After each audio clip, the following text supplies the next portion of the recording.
กรรมกับข้าวฟังกรรมขี้เรากินลาบซ่าควนเป็นอีหลอกอันนี้เป็นห้องว่าเปลี่ยนวิชาทิฐิทางวาจาก็คือโอ้ปัจจัยความจริงโอ้พิษจากคันลองคองทำเปิดห้องคนโอ้เพื่อเจอน่ะโอ้คมเหมือนไว้เหียนะโอ้ตอนนี้ก็หมดเวลาละยังเด้อ18:48 นาทียังเหลือเวลาแห่งนักอยู่สถาอนุโมทนาญาติโยมตีรับฟังผ่านวิทยุหลายตีหลายตั้งบอกว่าจะเป็นการไลฟ์สดตาม Facebook ตัวเนาะอาตมาภาพก็ต้องขออนุโมทนาตัวตอนนี้ก็สัญญาณชัดเจนดีตามสถานีวิทยุ 94.50 เมกะเฮิรตซ์แม่ขจันทร์บุรีเรดิโอแล้วก็ 98.75 วัดห้วยตองซักเรดิโออำเภอจอมทองจังหวัดเชียงใหม่แล้วบางครั้งก็จะลิงก์ไปตีขึ้น104วัดฝ่ายหินมชก็ได้รับฟังติดตามการบรรยายธรรมะก็พยายามมาธรรมะแบบพื้นๆคือการสถาญาติโยมนะครับฟังก็อาจจะมีหลายรสหลายชาติห้องวันพรุ่งนี้ก็จะเป็นการเตะธรรมพื้นเมืองเอาละการเตะธรรมแบบล้านนาเฮาพอดีขึ้นหน้าปกผิด ขึ้นหน้าปกในการไลฟ์สดทาง Facebook ผิดต้องเปลี่ยนหน้าปกก่อนอันนี้ถูกต้องละไลฟ์สดทาง Facebook ด้วยเหรอ เปลี่ยนหน้าปกผิด เนี่ยอันนี้ก็เป็นเรื่องของการสื่อสารเหมือนกันนะยังขึ้นว่าเตะธรรมพื้นเมืองจะได้ว่าบรรยายถ้าบางท่านพอใน Facebook กับไลฟ์สดเนาะผ่านหน้าปกมาตรงตามปกกันละวันศุกร์วันอังคารสถานิยาทรัพย์ทั้ง7เนาะเป็นธรรมของแม่ไล่เปิดให้ฟังลูกหลานเปิดจะตามทำนี่ครับผู้ติดตามกันฟังกันตอนนี้ก็มีผู้ติดตามหลายผู้หลายท่านแม่จันเนาะโยมนาวันปทุมขอพระคุณท่านอาจารย์พระครูอาจารย์ทัศรการวัดตุ่งเวน้อยจังหวัดเชียงใหม่ได้มาคอมเมนต์คือกำลังใจเทรนเนอร์กับผมก็ติดตามท่านอาจารย์ตลอดเลยในเรื่องของการเตะทำพื้นเมืองทำมหาจารย์ก็ว่าจะไปหาเวลาไปแอว ไปพอตำราทำอย่างสักวันนะถ้ามีโอกาสผมจะเข้าไปสักกรรมหนึ่งเป็นครูบาอาจารย์นักเตะติดตามอยู่ลูกศิษย์ลูกหาก็อยู่เมโจเขาก็เปิ่งบารมีอาจารย์เพิ่นที่ยิ้มพัวฟัดออกไปจัดไปแสดงอย่างเงี้ยตีเมโจเนาะวันนั้นก็จัดกิจกรรมที่ผ่านมาเรื่องกิจกรรมของเฮาตัวนะสถาญาติโยมที่จะไปตานเตียนกันนี่ที่จะไปตานเตียนกันจำได้ก็เน้นวันที่อย่างก็26 สิงหามันก็ครับชัวร์ก่อน23ก็23ก็ครับวันที่เนาะเดี๋ยวก่อนเนอะเปิดกดลงเอาไว้ในนี่แล้วนะลงไว้ในนี่ละในการตีจะไปตานเตียนตีภาคอีสานพระธาตุพนมเนาะครับพระธาตุพนมจะไปตานเตียนเพราะว่าเขาได้รอเตียนกันตีพันมาได้เอาเตียนนั้นไปถวายคณะสถาพื้นสีขาวของตัวกันเนอร์สุขภาพปล่อยดีต่อใด เพราะว่าก็อาการสุขภาพช่วงนี้บอกค่อยเท่าไรนักมาได้เดินทางไปห่วงตัวต้องอนุโมทนาบุญกับครูบาอาจารย์กับคณะสถาญาติโยมใครไปขนาด ใจนี่อยู่พ้นละยังไงตามเตียนภาษาเพราะว่าข้อมูลนั้นอยู่เอาไว้ใน iPad พอดีว่าเอาใจจัดรายการวันนี้ผ่านทาง Facebook นี่ล็อก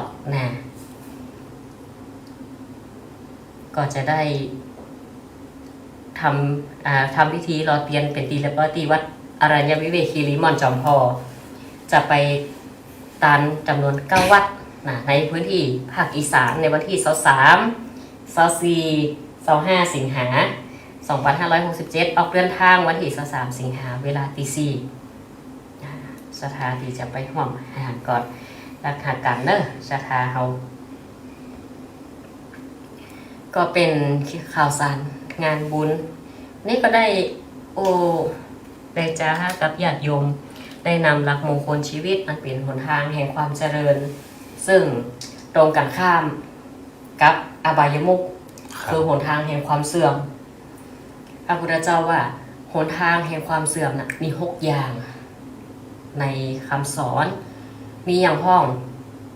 ข้อแรกเลยดื่มน้ำเมายังเข้าภาษาเฮาที่ฐานลดละเลิกเครื่องดื่มมึนเมาทุกชนิดเพราะหยังเพราะมันคือผลเสียต่อร่างกายตัวต่อสภาพจิตใจเฮาตัวแฮมนำซ้ำณปัจจุบันนี้ปัญหาแบบเพียงแต่เรื่องของสุราเมลัยอย่างเดียวยาเสพติดอย่างต่างๆการลักลอบขนยาตังชายแดนก็ดีผ่านมาในรูปแบบต่างๆอย่างยับได้ล่าสุดเนี่ยอันตรายสำหรับละอ่อนขนาดนักเยาวชนขนาดยาอย่างนะเขาปั้มเป็นลาบูบูที่มันกำลังดังแบบเดียวเนี่ย ลาบูบูอย่างนั้นที่เขาว่านะเขาก็บอกหูกับเขาเนาะขายกันได้ยินว่าขายแป้งเนี่ยตุ๊กตาน่ะเขาปั้มเป็นหูไหมยังขนมอมก็ช่วยกันสอดส่องดูแลอันตรายขนาดยาเสพติดมาทุกรูปแบบมันปรับตัวตลอดเวลาตามเทคโนโลยีมันก็ฮือตึงคุณฮือตึงโทษเป็นดาบสองคมเหมือนกันอยู่ที่การเลือกเนี่ยสำคัญการเรียนประเดียวก็เหมือนกันพัฒนาทาง IQ ฉลาดปัญญายังเพียงพอจะเก่งต่อใดก็ตามหากความฉลาดทางอารมณ์โดยผ่านการเปิดห้องว่าพัฒนาจิตเจริญปัญญาเพื่อเกิดความรู้ความรู้ที่นี่บ่ว่าจะความรู้ตั้งโลกความรู้ตึงธรรมแยกผิดชอบชั่วดีเพื่อออกกันเพราะเมื่อคุณเก่งแล้วบางทีการเก่งนั่นอาจจะตกเป็นเครื่องมือของคนบดีก็ได้คนพาลก็ได้ก็ต้องมีความฉลาดทางอารมณ์การเข้าสังคมรู้จักการช่วยเหลือกันรู้จักมีจิตอาสามีจิตใจดีเอื้อเฟื้อเผื่อแผ่และรู้บาปบุญคุณโทษตัวเพื่อเป็นภูมิคุ้มกันว่าสิ่งนี้ควรทำก่อนสิ่งนี้บอกควรทำอันใดจะเป็นเหตุแห่งความเจริญก้าวหน้าอันใดเป็นเหตุแห่งความเสื่อมในแต่ข้อแรกก็สร้างปัญหาระดับประเทศระดับชาติระดับโลกไว้ตัวเพราะยาเสพติดเนี่ยรวมถึงสุราเมลัยการดื่มกินน้ำเมาอย่างต่างๆเนี่ยเปิดก่อนคือแต่ละวัดติดป้ายขึ้นป้าย ก็ยังหว่านะเนาะขึ้นป้ายก็ต้องเอาถ้าคนเฮาบ่มีเหตุ2อย่างนะทำ2อย่างคุ้มครองขึ้นแล้วก็จะขึ้นบนฟ้าโดนขึ้นจะหางเตอะรุนลึกก็ลึกอยู่เปิดแบบบัดดีอันนี้หันนี่เหี่ยมดีนะก็ย่ายอย่างไรก็มีท่ามากันตีพานไม้นะว่าวัดใดบัญญัติบัตรทำบางทีบัดติดไปในวัดหัวบักเข้าวัดเอาไปถ่ายนอกวัดเอาไปรายงานทั้งเปิดหาวัดนี่บัดติดป้ายบักคืนป้ายโอ้ก็เป็นข่าวเป็นยังกันทั้งที่เขาก็บอกกูซีนเนี่ยนั่นน่ะอันนี้คืน1 2 3ป้ายสีแจงวัดปล่อยนั่นน่ะ แต่เขาก็ต้องเพื่อความรู้กับละอ่อนเยาวชนตั้งแต่พื้นฐานเล็กๆน้อยๆที่ผ่านมาว่าเขาก็ส่งละอ่อนไปแข่งขันตีกองสบายใจน้อยที่สุดล่ะทีมที่น้อยที่สุดล่ะก็ได้ชมเชยอยู่สถาญาติโยมจาก5 ทีมสุดท้ายที่เป็นคัดเลือกเอาเป็นการเสริมประสบการณ์รางวัลไม่สำคัญนะการเข้าร่วมสำคัญกว่าเน้นการเข้าร่วมมาเน้นรางวัลเพื่อเขาได้รับประสบการณ์การส่งเสริมคุณธรรมจริยธรรมก็เพื่ออย่างไรก็เพื่อทำให้เขาตั้งหลายนะปีมาทำกิจกรรมร่วมกันเป็นการป้องกันอบายมุขแล้วเนี่ยดื่มน้ำเมาเอวกลางคืนเที่ยวดูกันแล้วเล่นกันพนันคบคนชั่วเป็นมิตรเกียรติค้านการทำงานนี่ความขี้เกียจก็แม่นแต่เขามาทำกิจกรรมจะคนหนึ่งจะหู้เราว่าคนไหนรับผิดชอบเรื่องหยังหมอนี่เก่งเรื่องชาบก็ต้องฝึกชาไปอันนี้กล้องก็ตีกล้องไปตามจังหวะจักรอันนี้จะตีกองยาวก็ตีกองรวมกองผู้จ้าก็เป็นทำนองเป็นดนตรีเพื่อเข้ากันทอกเครื่องดนตรีทุกชิ้นบอกว่าเขาบอกว่าตัวได้จะเป็นตัวเอกดนตรีเอกเพราะทุกชิ้นมีความสำคัญเหมือนกันหมดถ้าไปคนตีคนต่างต่อคือกองจะดีก็จังฉากจะดีก็จังมองไปคนตีคนต่างฉากไปตี1มันก็ไปด้วยกันถึงโมงอันนี้คือเข้าใจการทำงานเป็นทีม ความสามัคคีกันในหมู่คณะและรู้จักหน้าที่ของตนก็ปลูกฝังเพื่อมีกิจกรรมร่วมกันเพื่อทำกิจกรรมที่สร้างสรรค์ทางนี้นี่เองญาติโยมคณะสัทธาตอนนี้ก็อู้กันมาบรรยายธรรมก็พอสมควรแก่เวลาในช่วงแรกก็จะได้พักเบรกรายการไว้เพียงตอนนี้ก็ขอเจริญปอนเนอร์กับสัทธาญาติโยมกลับมาฟังกันใหม่เวลา 19:30 นาทีและก็จะได้เปิดสายสนทนาโทรศัพท์อุจาสถาแลกเปลี่ยนข้อคิดคติธรรม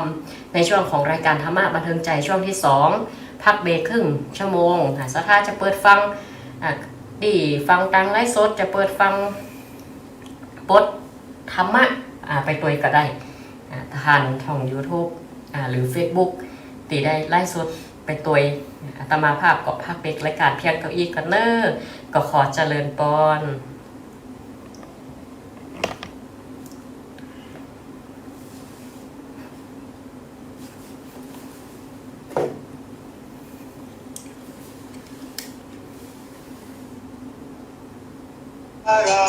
ไม่ยืนนานขอเดชะชัยชนะพุทธองค์บันดาลมงคลชัยให้ไพศาลกันยอดยิ่งมิ่งควันทุกวันหวานแด่เราท่านทั่วทุกตัวต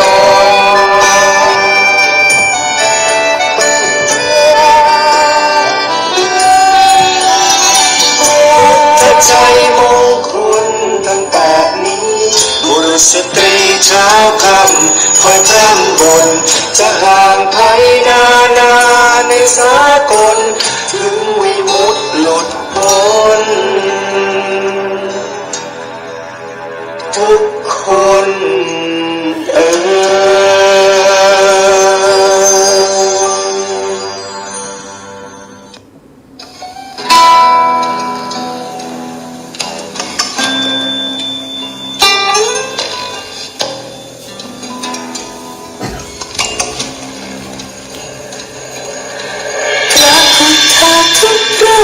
ทรงล้ำเลิศ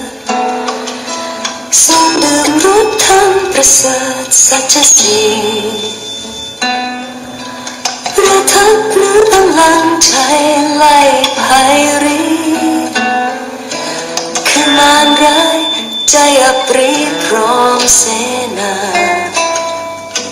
พระทรงเป็นผู้นำทั้งสามโลก